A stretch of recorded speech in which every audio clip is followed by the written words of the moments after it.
Welcome back, everyone, to another deep dive. We're going to be tackling something pretty weighty today. Yeah. Indigenous peoples' rights globally.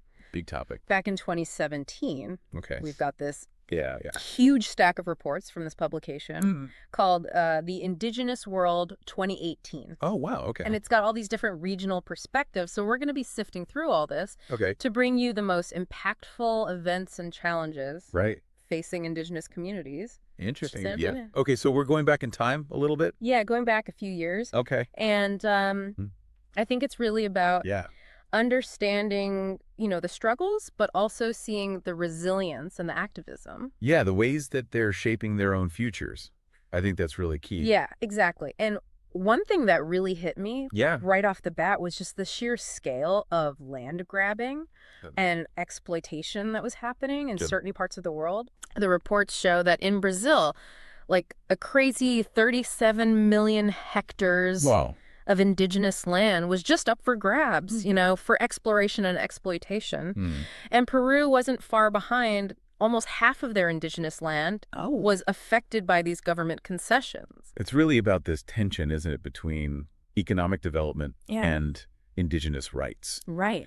Governments see these concessions as a golden ticket. Right. For mining, logging, resource extraction, it's all about economic growth. Yeah. But for indigenous communities, it often means losing their ancestral lands, their homes, everything, their entire way of life. Yeah. It's heartbreaking. And it's like the situation with the Maasai communities in Tanzania. Okay. Imagine, your family's land, the land your ancestors lived on for generations, suddenly being taken away in the name of wildlife conservation. Yeah, I've heard about this. The reports detail how these communities are being displaced, losing their homes, their livelihoods. Yeah. I mean, it makes you question who really benefits from this kind of conservation. It does, because often it seems like the interests of these communities are sidelined for tourism or large-scale development projects. Right. It's so complex. Yeah, it's really complex. There are no easy answers. No easy answers. And this land issue is deeply intertwined with threats to traditional ways of life, which is another big theme that we see throughout these reports. Like in Russia, you've got this massive Yamal LNG project. I've heard about this. Which is designed to extract natural gas. Right. Now, on the one hand, it promises economic benefits, right? But on the other hand, it's disrupting the traditional reindeer herding and fishing grounds of the indigenous Dolgan people. Yeah. So it's this classic case of development coming at a cost. It really forces us to consider what we value.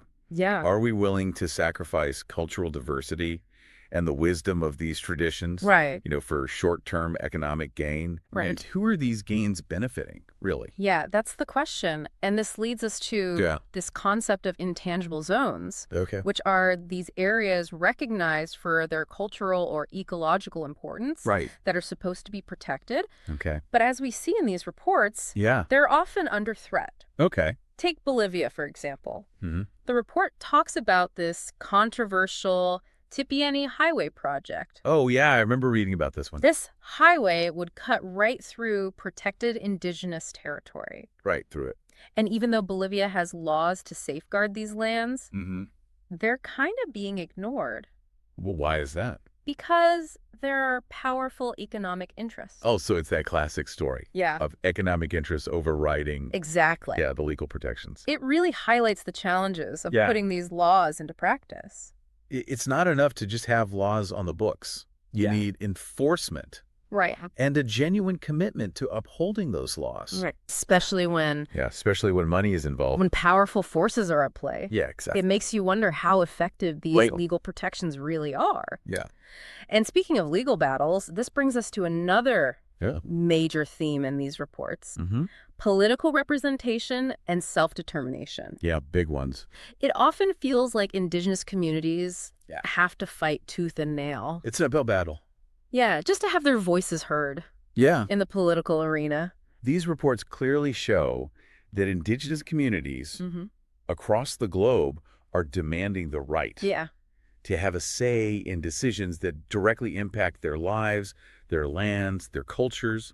This is about self-determination. A perfect example is this Site C Dam project in Canada. Oh, right, yeah. Indigenous communities there are pushing for the government to respect their right to free, prior, and informed consent, or FPIC.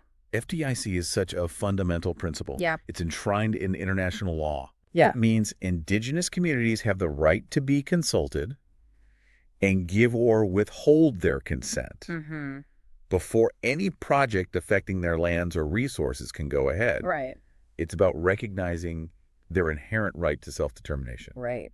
It sounds straightforward, but putting those rights into practice it's a whole other story. Is another story. That's why it's so important for these communities to have strong political representation and for their voices to be heard. Absolutely. But, it's not all doom and gloom. Yeah. There are these inspiring examples of indigenous communities taking charge of their own development. Yeah. Like the Emericari Communal Reserve in Peru. Oh, wow. They've created this co-management model with the government. Okay. Where indigenous communities actively participate in decision-making and conservation efforts. Oh, wow. They're using their traditional knowledge and expertise to show that sustainable and equitable development is possible. It's like they're saying, we know how to take care of our land, and we're willing to work with you to do it right.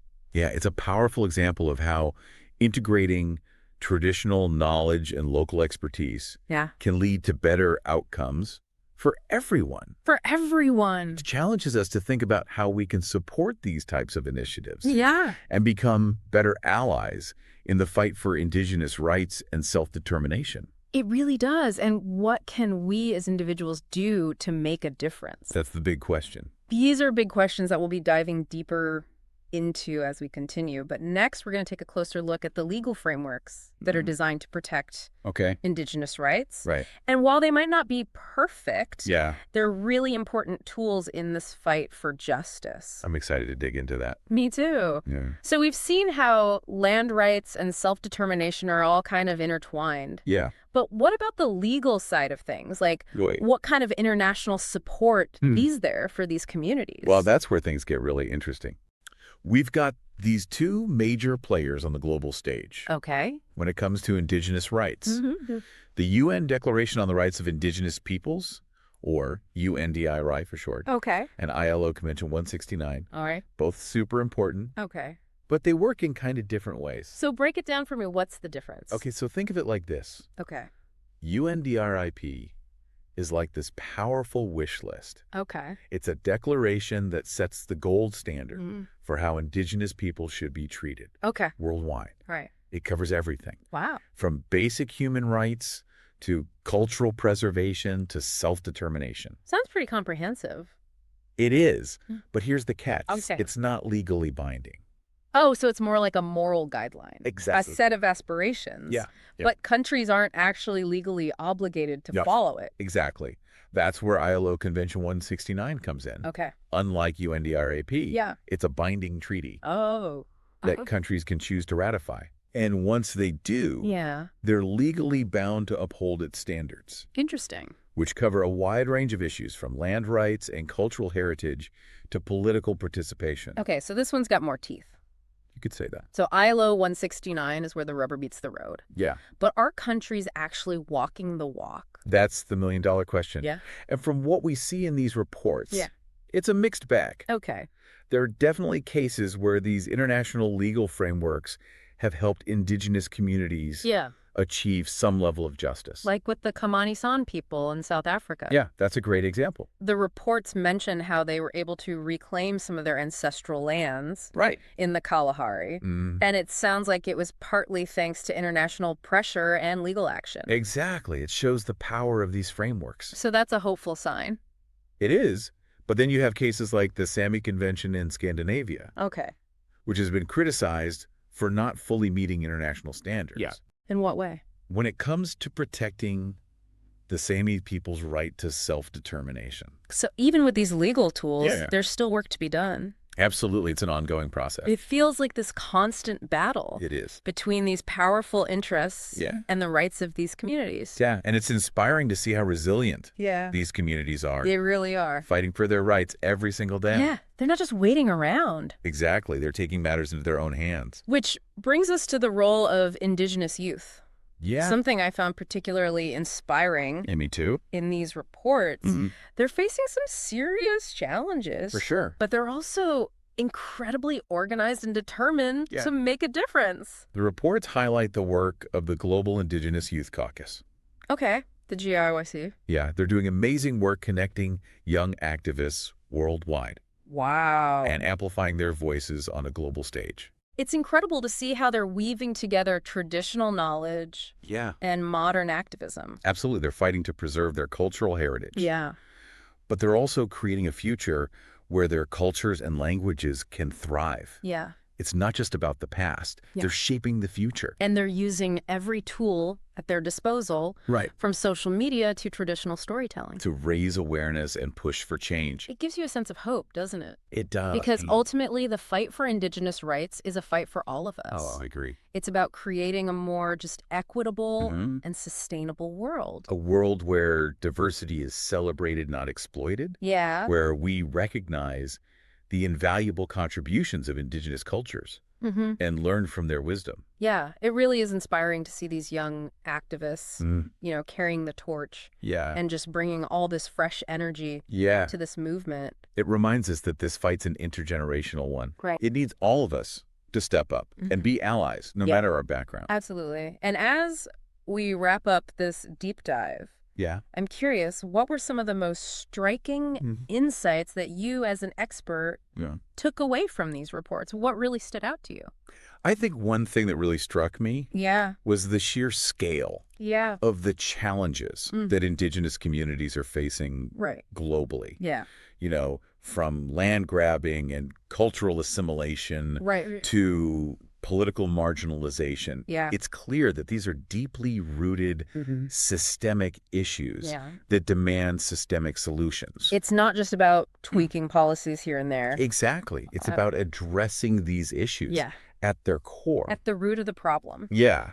And it's important to remember that, the situation for Indigenous peoples is constantly evolving. Absolutely. Right. And while we've been focusing on 2017, the fight for their rights continues today. It's more important than ever to stay informed and engaged. Couldn't agree more so for our listeners who are feeling fired up and want to dive deeper. Where can they go? What resources would you recommend? Oh, well, first off, I highly recommend checking out the Indigenous World 2018 publication. It's a treasure trove of information and different perspectives. Right. And beyond that, there are so many incredible organizations doing amazing work on Indigenous rights. Like Survival International, Cultural Survival, the International Work Group for Indigenous Affairs. There are countless others. Countless others. Out there. And don't underestimate the power of simply listening to and learning from Indigenous voices. Seek out Indigenous authors, artists, activists, community leaders. Their stories and perspectives are essential to understanding these issues. Absolutely, and becoming effective allies. Exactly. That's such a crucial point because at the end of the day, this isn't just about abstract concepts or legal framework. It's about real people. It's about real people's lives. Their cultures, their futures. And we all have a responsibility. We do. To make sure their rights are respected and their voices are heard. So to leave our listeners with a final thought, I would ask this.